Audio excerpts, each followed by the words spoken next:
julgamento da presidente afastada Dilma Rousseff começa no dia 25 de agosto no Senado e a assessoria de Dilma já confirmou que ela vem, no dia 29, pedir o apoio dos senadores para manter o mandato. Sobre esse assunto eu converso com o senador José Medeiros. Senador, obrigada pela entrevista. O senhor acha que a vinda de Dilma Rousseff ao Senado é capaz de desestabilizar o resultado e ter aí um resultado favorável à presidente afastada? É muito difícil, né? A presidente, ela queimou, acho que todas as oportunidades que teve para mudar o curso desse caminho. Aliás, não era nem para ter chegado a esse desenlace. E processo de impeachment, aliás, todo o processo, né? Como dizia Kafka, depois que ele começa, é difícil, a não ser quando você tem uma habilidade ou tem provas irrefutáveis do não cometimento de crimes, né? Que não é o caso. A presidente tinha uma ampla base de apoio aqui no Congresso. Ela e o presidente Lula, né, tiveram uma base enorme. Como é que um governo que tem amplo apoio acaba em impeachment? O que explica isso na opinião do senhor? Primeiro, algumas características pessoais da presidente Dilma. Segundo, aquela coisa que já é uma máxima, é até bíblico. Casa dividida, ela não se sustenta. O PT, foram passando-se os anos e o PT começou, o que na verdade no início foi sentido como talvez uma das causas de sucesso, que era a ampla democracia, tinha várias correntes dentro. Na verdade, essas correntes começaram a brigar depois dentro pelo poder. E essa briga de poder acabou começando a esfacelar esse projeto de poder deles. E isso ficou bem claro quando a presidente Dilma assumiu. Havia ali um compromisso, todo mundo sabe no ambiente político, que havia um compromisso dela ficar apenas 4 anos. E aí depois ela fica 4 anos e resolveu ficar mais. E aí sim, a briga foi mais forte. Já havia uma certa briga. No início ali ela demitiu vários ministros que era ligado ao Lula no primeiro mandato dela. Então esse projeto de poder, ele ruiu, na verdade. Foi uma implosão, aquela coisa tipo aqueles prédios que caem em cima do próprio alicerce. É lógico, usa a retórica agora de culpar a oposição, culpar Eduardo Cunha, essa coisa toda. Mas respondendo objetivamente a sua pergunta, realmente é de se refletir. O que levou isso? Então, eu digo, foi implosão. Na verdade, brigaram internamente, e aí brigaram internamente e brigaram com o principal partido do país, resolveram descartar o PMDB. E aí descartar o PMDB, não se tira o PMDB do poder de uma hora para outra, e aí se deram muito mal. Esse componente político, então, ele é mais forte até do que a questão dos decretos e das pedaladas, que são os motivos do crime de responsabilidade de que ela está sendo acusada?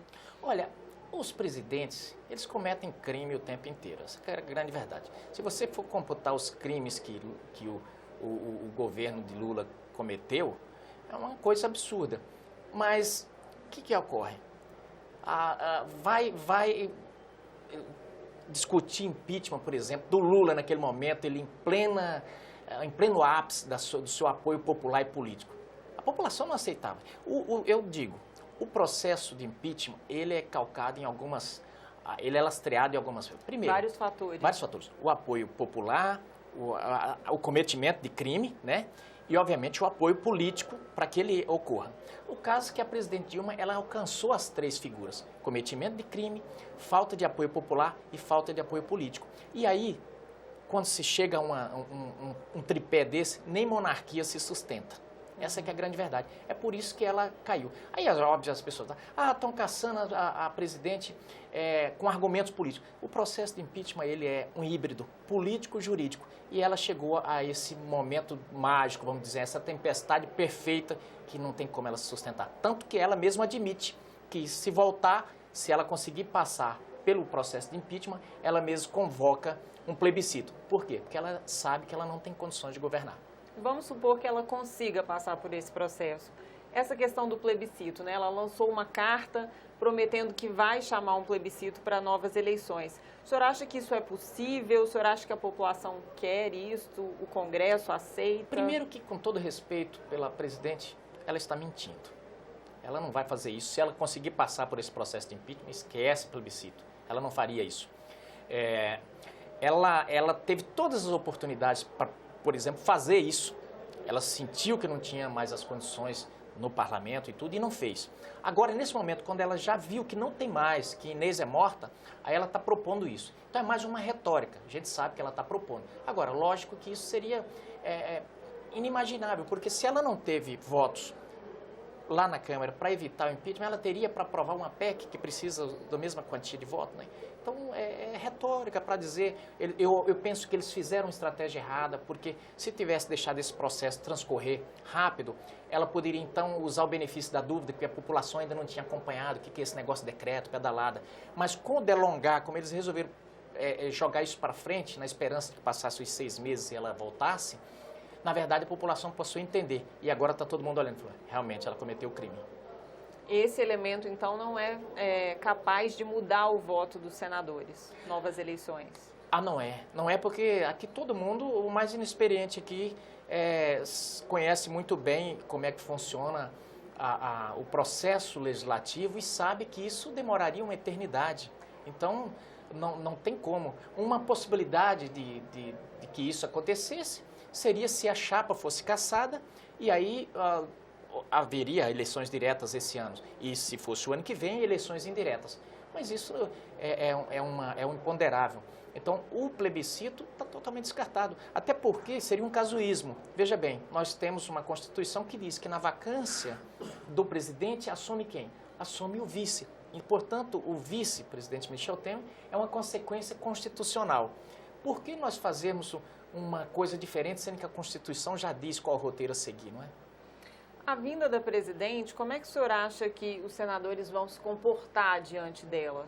Vão fazer perguntas, vão escutar o que ela tem a dizer, vão ficar calados? Eu não tenho dúvida que de forma respeitosa, mas com certeza a presidente será inquirida, até porque ela falou e falou muito durante esse período na imprensa, dizendo que essa casa é golpista, passando como se fosse, ela fez um discurso de que não cometeu nenhum crime, e ela vai ser inquirida, vai ser perguntada se ela mentiu, ela vai ser perguntada sobre como ela fez a gerência, porque ela disse que ela não é culpada pela questão do Cerveró, da Passadina, essas coisas com certeza, vão ser inquiridas aqui nesse momento. Então é importante essa vinda dela, porque ela tem a oportunidade de enfrentar todas essas questões que até agora ela só enfrentou na forma inerte, na imprensa, simplesmente atacando. Aqui ela vai ter o contraditório.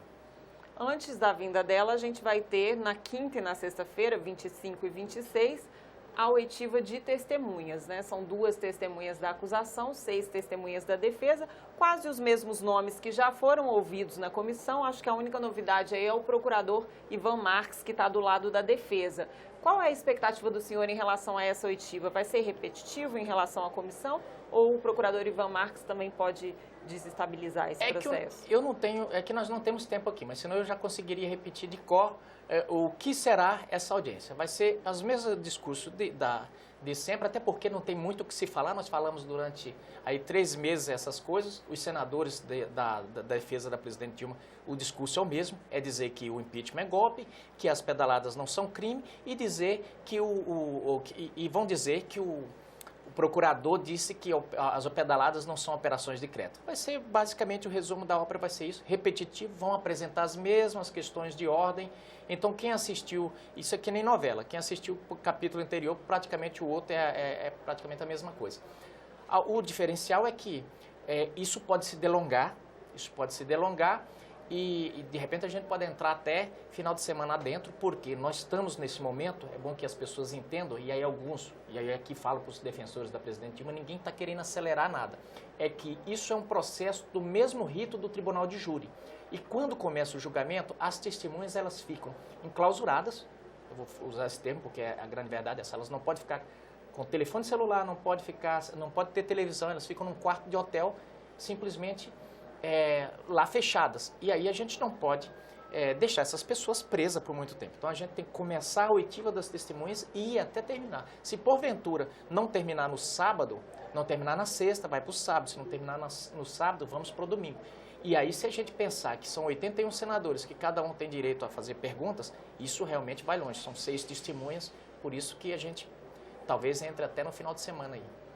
E a votação ela deve se dar na terça-feira, senador? O senhor acha que termina esse processo todo na terça-feira E aí queria também ouvir a expectativa do senhor em relação a essa votação, porque a presidente Dilma precisa de 28 votos para retornar ao Palácio do Planalto. E ela, nas etapas anteriores, só teve 22 da primeira e 21. Qual a expectativa do senhor em relação a essa votação? Eu creio que dessa vez ela vai ter menos votos até. Pela expectativa que a gente está tendo aqui, pelo que eu tenho conversado com os senadores. E eu vejo assim, com relação ao tempo também, a expectativa vai depender muito da presidente também, porque como ela está se defendendo, ela não tem tempo. Então, para cada pergunta de senador, ela pode usar o tempo que quiser para se defender. Como são 81, e cada um tem direito a 5 minutos de pergunta, isso aí pode se delongar bastante. Então, mas eu creio que ali pela terça, quarta-feira, no máximo, a gente vai estar votando.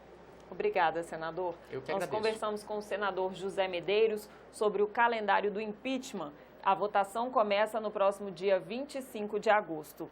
Eu agradeço muito a audiência e se você quer enviar algum comentário ou sugestão ao nosso programa, ligue para 0800 61 22 11. A ligação é gratuita. Ou para rever esta entrevista e outras que fizemos aqui no Argumento, acesse senado.leg.br/tv. Até o próximo programa.